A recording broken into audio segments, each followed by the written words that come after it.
Hello, it's me. তো আমি কিছুই বলবো না। তোমরা জাস্ট শুধু ওয়েদারটা দেখো। আর তোমাদের কার, কার সমুদ্র ভালো লাগে বলো তো? আমার ভীষণ, ভীষণ ভালো লাগে।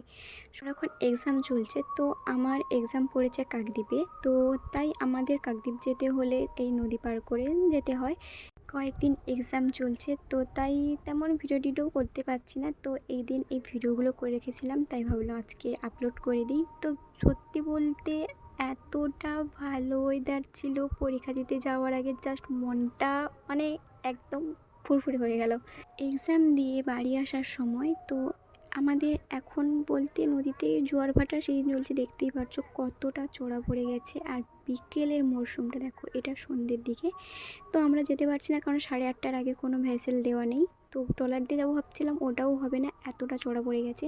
তো সন্ধেবেলা কি করব, ওখানে আমরা সন্ধেবেলা এই সমুদ্রটাকে অনুভব করছি আর অনেক অনেক অনেক ফটো তুলেছি। তারপর থেকে বেরিয়েছি, আর ভালো লাগছে না, খুব ক্লান্ত লাগছে, তাই ট্রলারে উঠে পড়েছি। আর রাত্রের ভিউটা দেখো, জাস্ট অসাধারণ।